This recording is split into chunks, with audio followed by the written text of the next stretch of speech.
the U.S. They don't benefit from having that geograph. Bitcoin lives in cyberspace. You can't really, and you could see this with their attempts to regulate the shitcoin casinos, right?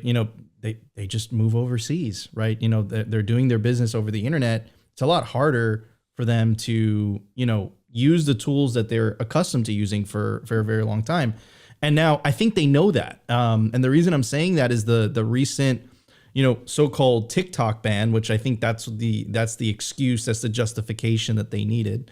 But if you read the wording in that bill, it's just giving so much more power to the bureaucracy, really. And just look, whatever we say, is a danger to national security, will be banned. And in my opinion, as a first generation American, I'm seeing this and I'm like, this wasn't the country that I was, sold as. Like, what is going on here? Mm-hmm. Yeah, the Restrict Act, I think, is deeply un-American. I think everybody who's against it should rally to make sure that it doesn't pass. But it won't be the last time they try something of that sort, like a Patriot Act 2.0 for the internet. Again, there's a bunch of people, these boomers, these elder boomers are sitting on the top of the power structure, and they don't know what to do about this new world, right? And frankly, they're a little long in the tooth. They've been sitting on these, high perches for too long. They should have moved on 10 or 15 years ago and let younger people, Gen X, take their place, but they haven't. They're scared of the internet and they want to regulate it away, create a driver's license for the internet, this kind of stupid shit. And all of that is deeply un-American. You can't beat China by becoming China. We are a free and open society, and we always should be if we're going to remain on top. If we're not, then what we've seen over time when reserve currencies switch is that the more fair, the more rules-based, the more capitalist system, it tends to win out, right? And so there's all this talk of the dollar versus the yuan, or the G7 versus the BRICS nations. None of those are as fair, as capitalist, or as rules-based as Bitcoin is, right? And none of the frontiers are as open or as wide or as decentralized as the internet. The internet is full of possibility, and Bitcoin is the coin of the realm. So if you're asking me what becomes the next reserve currency, I think it's obvious what I think. Yeah. And I think El Salvador, like, you're seeing what is happening in El Salvador. And then I think the tell is how much the corporate media machine is attacking, to the point that, there was you heard the saying, right?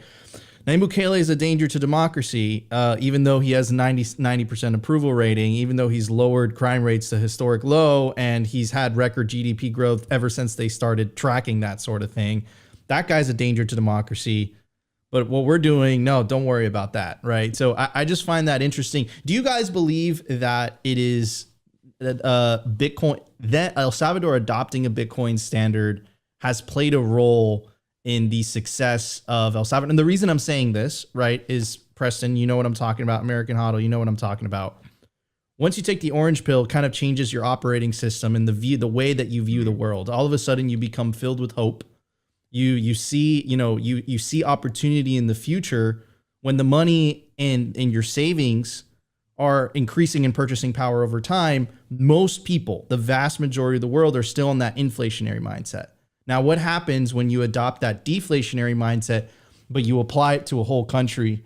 And I think that played a role. Maybe I'm seeing something that's not there. I don't know. Preston, what's your take on that? I definitely think it's played a role. And I think, yeah, this is an interesting stat that I heard somebody say. If you started dollar cost averaging Bitcoin at the peak of the last cycle at like 69 or 70K or whatever it was, and you dollar cost averaged every day, right now you're up, which is insane to think about how profound that is, that you would actually be up in your position if you dollar cost average every single day since the top, because we're nowhere near the top right now. So there's just this really interesting thing about Bitcoin, even though it's got so much volatility. If you're dollar cost averaging into it consistently, like, you can see the impact of the fiat lie so clearly, but so few people do it. It's so simple, but so few people do it. So when I look at Bukele, I think he's kind of taken on this approach of like, hey, we're going to start looking at how we operate as a country with Bitcoin as our unit of account. And it's a difficult transition, especially for a country like El Salvador or any other one of these countries that have the IMF, basically putting them into slavehood with the actions that they make by just continuing to roll their debt and roll it into larger and larger numbers. And the way they were really able to control that was by just reducing the yield on the debt, but the debt was just getting larger and larger. You can do that with the duration, but you can only do it as long as inflation's not going up, right? And so now you're at this crossroads where Bukele could see the farce for what it was, made the transition, appears to be doing some type of strategy where his country is trying to stack Bitcoin. I think it's hard for them because I don't necessarily know that they're a net producer, which makes it very difficult. Bitcoin is for net producers, period. Like it's nearly impossible to stack it unless you're a net producer of some sort. You're going to have to sell it because you just have to if you're a net consumer.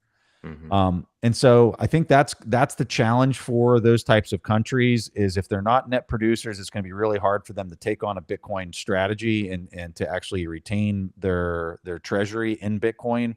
But for countries that are net producers, it's going to be a lot easier. And I think Bukele is this is where I really like Bukele. He has demonstrated to the world what it looks like. He's basically like a Microstrategy Michael Saylor, but for like a nation state level. He's demonstrating to the world what it looks like. As long as he can stay on that standard and continue to do it, and hopefully we can get a bull run to really kind of demonstrate to the world what it does for a country like that. I think it's going to be insanely profound what happens in El Salvador moving forward, and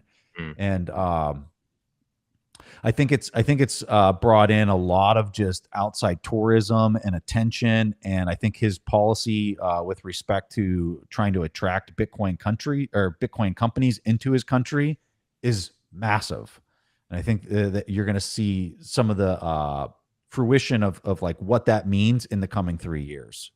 100%. And Totally. So Nayib Bukele, the nation state model will be vindicated and the public company model will be vindicated as well. Yeah. And that all happens the next cycle. So holy cow. Hodl, do you want to add to that? Yeah, I think one of my big takeaways from El Salvador is that nation states that flourish over the next 100 years are going to have to respect the sovereign individual. And what does this mean? It means you're going to have to respect encryption-powered individuals. So these are individuals who have asymmetry against you, right? So if you want to fuck with them, they have a means to defend themselves, which is asymmetric. And I think this is something that you're going to have to put at core. The smallest minority in the world is that of the individual. America used to be a place that prized the individual. And if we're going to flourish over the next 100 years, we need to find that ability to put the individual front and foremost. And if we don't, then we're going to lose out to nations that do. 100%. 100%. And you see that. It was interesting. You had an article on Bloomberg, Hong Kong, with the approval of the CCP, is saying, hey, we actually want to be, a friendly, quote unquote, their words, not mine, crypto city. Right. So I think America, specifically, the bureaucratic elite, need to wake up to this reality. If, you can't Bitcoin, Opti says this all the time. You can't ban Bitcoin. You can only ban yourself from Bitcoin.